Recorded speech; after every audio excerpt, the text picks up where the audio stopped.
The Florida Podcast Network, the voice of Florida.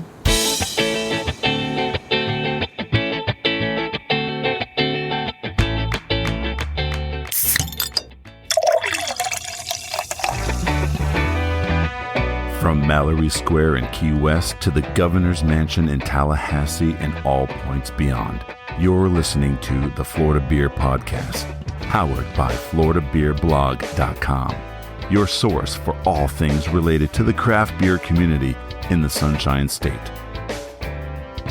And now your host, Dave Butler. Welcome to another episode of the Florida Beer Podcast, powered by FloridaBeerBlog.com. This is Dave, your host and author. And in today's episode, we are gearing up for another Mezcal Lauderdale. If you remember last year, we featured a couple of episodes with importers who bring in Mezcal, Bacanora, similar spirits into the U.S. after Mezcal Lauderdale, which was the first Mezcal-centered event that I had ever seen, well, ever, really. I know Florida has a rum festival that's very, very well known, and definitely plenty of beer festivals, even some wine and so on, but never truly just Mezcal. And I did not realize exactly how much I like Mezcal until I went to this event. I'm not a big tequila fan, and they are similar spirits. They are both agave-based, but they are radically different in who they are and kind of what they try to be. And I'm a big, big fan of the Mezcal expressions myself. Luckily, Mezcal Lauderdale is coming back again, and it will be here from June 2nd through the 5th near downtown Fort Lauderdale. There's a lot of different events. Some are open to the general public, some require admission, some are parties, some are dinners. There's a lot going on. A lot of different Mezcal importers are going to be there as well with samples. Absolutely fantastic stuff. So to get ready, I went straight to the horse's mouth. This is Andrew Martineau. He is the person who created Mezcal Lauderdale, and it's up to he and his team to actually make this particular festival a reality, hopefully every year. So I sat down with Andrew to discuss his love for Mezcal, how he got started doing this Mezcal festival, how last year's event was, and everything going on at Mezcal Lauderdale 2023. So get ready. It's a fun event. We'll give you information on how to get your tickets soon, and enjoy.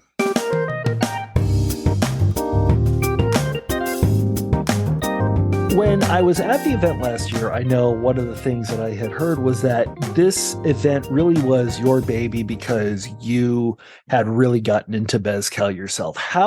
Before we even talk about the event, how did you find this particular spirit, and what about it enthralled you so much to create a festival devoted completely to it? Sure. So, I mean, I've tried mezcal in the past, and I'm a big foodie myself, and I like unique and interesting flavors. Mezcal, at least from initial ones I tried, were kind of a smoky spirit. So you had this sort of like really interesting sort of flavor profile with the mezcals I had tried in the past, and I've usually kind of more or less been like a whiskey and bourbon drinker. And as I started getting more into trying mezcals, I found a lot of similarities between bourbons and whiskeys and mezcals. Very similar sort of flavor profiles to some extent. And I had visited Toro, which is kind of where we had the last Mezcal Lauderdale. And the bartender that was there was very, very educated about mezcal in their tequila bar. And so we started doing a couple of flights, and he started explaining to me a couple of different things about mezcal and agave and all these different components. And I found myself going to Toro quite a bit. I mean, their food is great over there, and they have a really great mezcal selection. So I was able to actually try a bunch of different mezcals, kind of all there. Very similar to I think me and my wife's sort of interest in beer. We kind of got that developed from just, going to Laser Wolf and trying one beer, and next time we go back, try another beer. And so finding venues that like actually give you an option to really try a wide range of a spirit or a liquor, I find really exciting and interesting. And that's kind of how that sort of interest in it developed. I was looking to try even more, and I was trying to figure out like, are there any festivals or anything here in the US that had mezcal that I can go check mezcal out. And after doing a couple of searches, I really couldn't find any mezcal focused festival in the US. Gotcha. I mean, there's some big ones in Mexico, but in terms of in the US, I didn't really find any. And the more and more I got into kind of learning a little bit more about mezcal and the people that make it and where it's made and all these different things, I found that it was just kind of honestly, one of the most unique sort of spirits that's around. And I think heavily because I kind of call it like a farm to bottle sort of process. It's very much like the people that plant the agave essentially do the distillation, they roast the piñas, they put it into the bottle, they label the bottle, and then it gets shipped to us. And so it's not like a big sort of, I would say, major distillation process with stills and all these different things. And, you have more of a factory sort of way of doing it. It's very much craft. It's very much ancestral. It's very much, legacy based. It's one generation passed on to the other about how to make it and what they do and how long it stays to roast. And so the interest in it kind of started to grow. I mean, just inherently, just very much into people and connecting people. And mezcal is like one of those spirits that makes that connection. It's more of a sipping spirit. So it's not a shot spirit as tequila is usually looked at.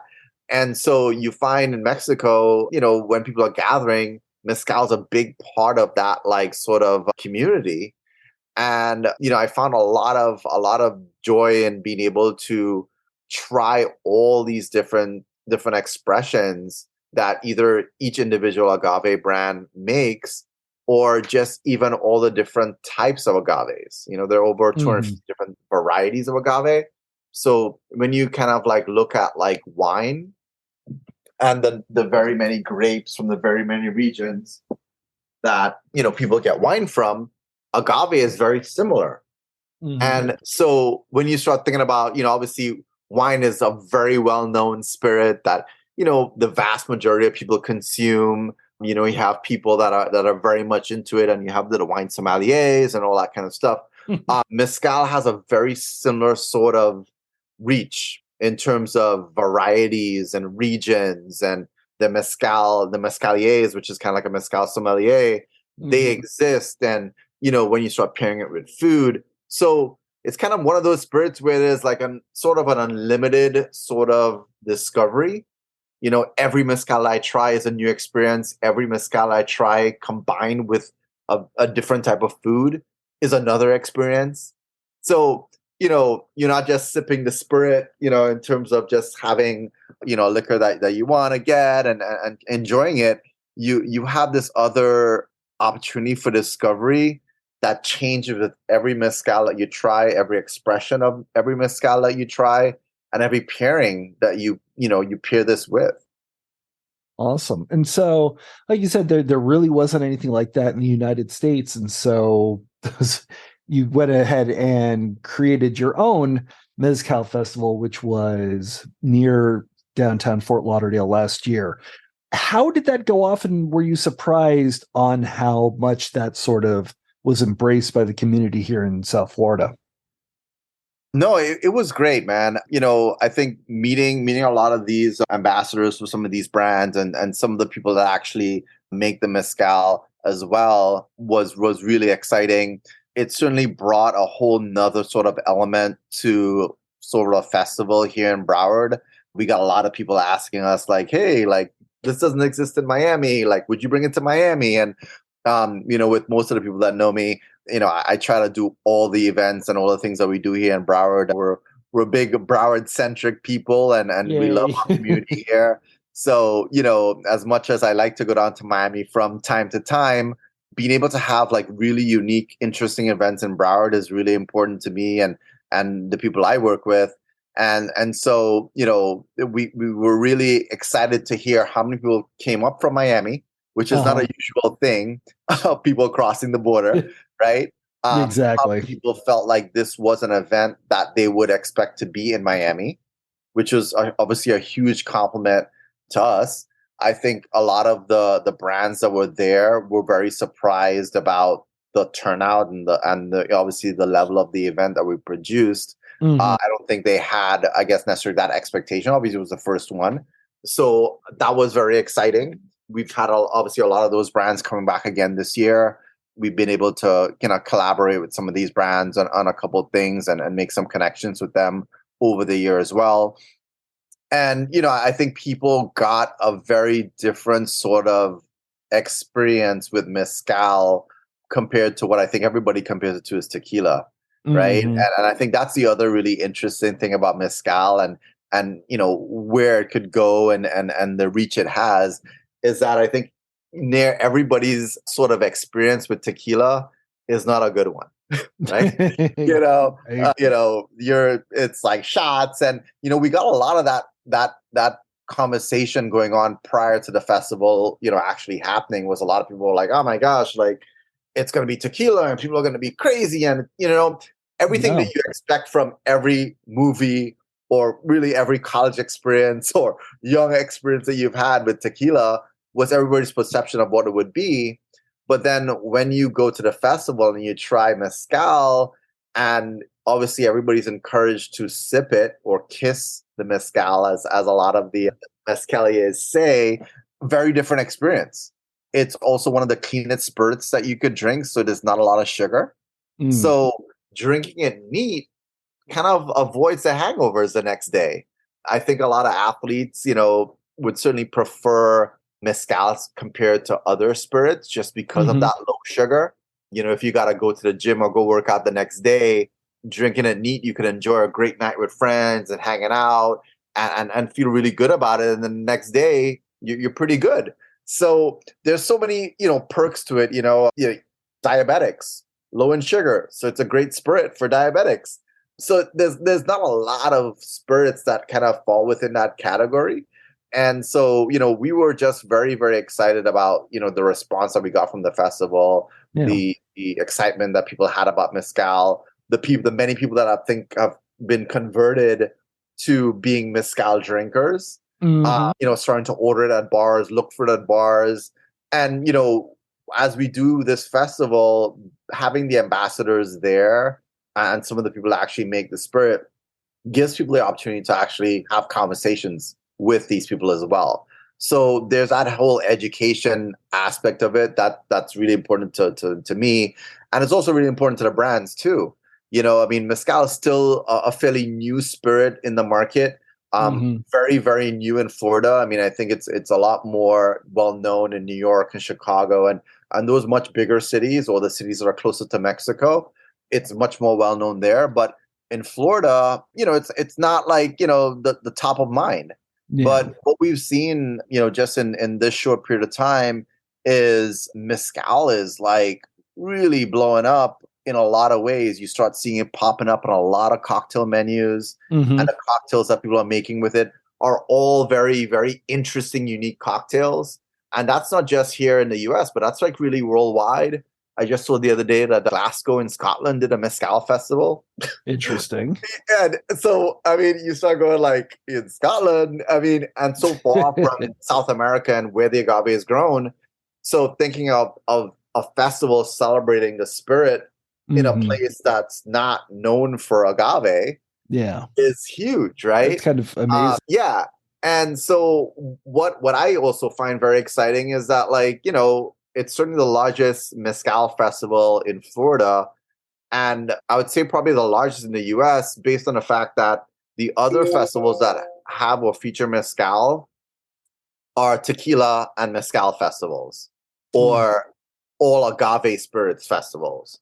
So we're the only ones really focused on mezcal. We'll have a couple of sotols, raiceles, and bacaneras, which are of the agave more mezcal family, but we won't be having any tequilas. So when people do come, their experience is really for, I would say, a good 80% of the audience trying some spirits that they've never had before.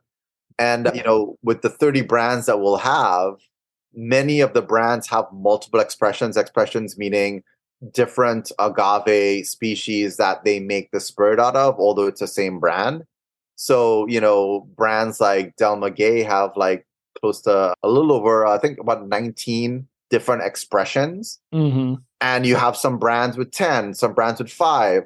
So realistically, we'll probably have close to 100 spirits for people to try at this festival during the grand tasting. That's amazing. And what's interesting about the festival is that it's not just a 1 day. I mean, there is a grand tasting, but it's a 4-day affair. There's stuff going on basically all weekend. Yeah. So as I was telling you, like my interest in mezcal is not just sipping the spirit and hanging out, but it's really about all the discoveries that you get as someone that's into food and flavors, get to experience with mezcal. So during the grand tasting day, we'll actually have a cigar lounge airstream, which is more than cool. I saw it at some event and I'm like, hey, you need to come to this festival. Well, mezcal pairs very well with cigars. So there's a really cool cigar airstream that has, fully air conditioned with all the vents and everything. Nice. 8 seats in there that's going to be at the festival so people could try sipping mezcal and smoking a cigar. And then on the other days, we have a day where we're doing food pairings. So we're working with the chef over at Canyon. That's amazing. And the executive chef put together a bunch of food pairings with mezcal. So Mezcal Amaras, which on the grand tasting day, somebody could purchase an a la carte ticket and essentially try 3 different bites of foods paired with Mezcal Amaras. And so that's kind of just one of those unique sort of a la carte events that we have during the weekend that people could, experience another sort of way to try mezcal with again Mezcal Amaras on Sunday. And then we also have a couple of mixology classes with Bozal. We're also going to be doing one with Rosa Luna. And then we also have 2 tasting dinners. One's with Vinateras Bacanara, and another one is with another mezcal called Chacolo. The Vinateras Bacanara tasting dinner, it's a 4-course dinner paired with Vinateras Bacanara. The ambassador from that brand is going to be there talking about the spirit paired with the food. And then we also have one with Chacolo, which is another mezcal. And we have a master mezcalier coming in from Mexico that will essentially be conducting that class. He also happens to be conducting the sensory class that we'll also have on the Sunday of the grand tasting. So from 1 to 2, we have room for about 30 people to sit in on a class conducted by a master mezcalier from Mexico that will talk about all of the things that they'll be able to try during the day. So it kind of gives you a precursor to what your day would look like. Last year, we didn't do that. This year, we're going to have that for a limited group of people, just so people kind of have an idea of what to look for when they're tasting. So the different notes and the florals and the vegetable sort of flavors that come through different mezcals, we'll be kind of like going through that with the Master Mezcalier on that Sunday. And he's also the guy that put together the mezcal menu at Bacan Miami and Bacan in Madrid. Bacan's got an insane mezcal selection. And so he's very knowledgeable, a really great guy. He's going to be down here from Saturday all the way through Monday. And on the Monday, we're doing an industry summit, all focused on the hospitality industry. Everyone's invited to attend, but we're partnering with the Florida Restaurant and Lodging Association, their Broward chapter, and we're inviting food and beverage managers, hospitality people. Canyon will be providing a little lunch during that day. We'll have a couple of workshops. We'll also do a sustainability panel with about 4 different brands. Sustainability is a big thing in the agave mezcal space. Just talking about how you replant agaves and how you keep the sustainability of the space of the plant going in Mexico. And so there's going to be a conversation with these 4 brands about how they do it and what they're doing from a sustainability standpoint. And then the same Master Mezcalier is going to do a workshop on the differences between Riesling, Bacanora, Mezcal, and a Sotol. And so people could really see what those differences are going to be. And Del Maguey, Single Village, Mezcal will also be doing a workshop on their various Mezcals as well. And then that day is going to end with Mezcal Battle, which we're calling the ultimate Mezcal Drink Master, that we're going to be doing with a bunch of bartenders from South Florida that are going to kind of compete live to see who's going to be the master Mezcal Drink Master. So super exciting. Yeah. Lots of really cool things going on. We're obviously having a lot of consumer-centric events, which is going to be primarily from Friday to Sunday.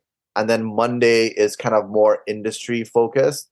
And for people that want to kind of get a deeper dive into Mezcal, the workshops are going to be like an hour long. Mm-hmm. You're going to be able to kind of delve into the various Mezcals that are going to be featured there and just kind of learn a lot more about the spirit in general.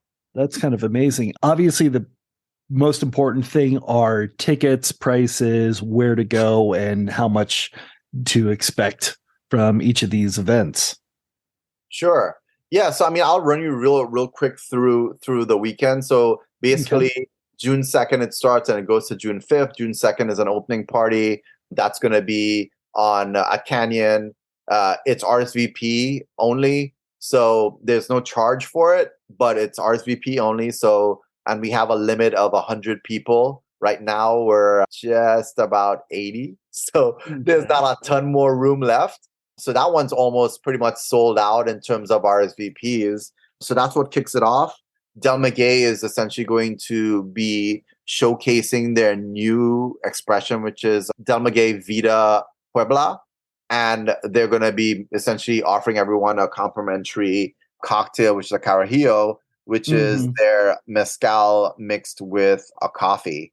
And so that's going to be there. We're going to have a DJ, it's going to be music. People are going to be able to chat with the ambassador that's there as well. So that's kind of like the kickoff party on that Friday night. It's from 7 to 10. And then it's going to go into the next day, which is the 3rd on the Saturday.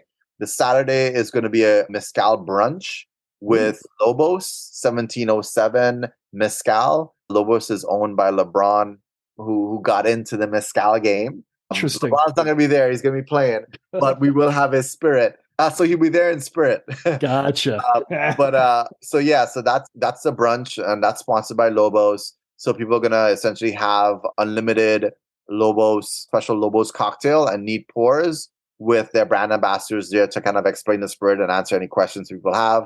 And that's going to be paired with the brunch menu that exists there at Canyon. So people could essentially pick anything from the brunch menu and then opt for the brunch ticket that would give them those unlimited mezcal cocktails and neat pours from Lobos. Gotcha. Then that goes into a mixology class by Bozal. It's an hour-long mixology class with Bozal Mezcal. They'll have their brand ambassador here to essentially talk about the brand, make a couple of cocktails, and then show people how to make their own cocktail with the brand. Again, that's another a la carte option. And then it goes into 2 tasting dinners, one at 6 and one at 9. The one at 6 is Vinateras Bacanora. That's going to be with a 4-course dinner.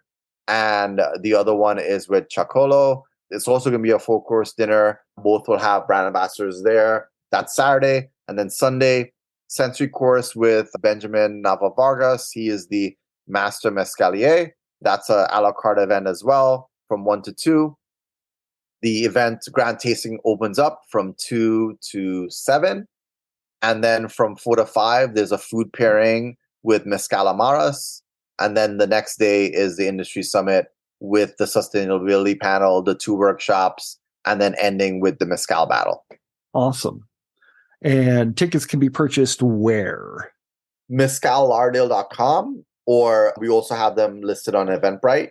MezcalLauderdale.com is probably the easiest way to see the selection of tickets. The bartender battle is RSVP only too. That one's a free event. All of the a la carte events are limited to 30 people. So basically, just so that people can have a really sort of personal experience. So those are limited to 30 people. Obviously, the grand tasting doesn't really have a limit to how many people attend.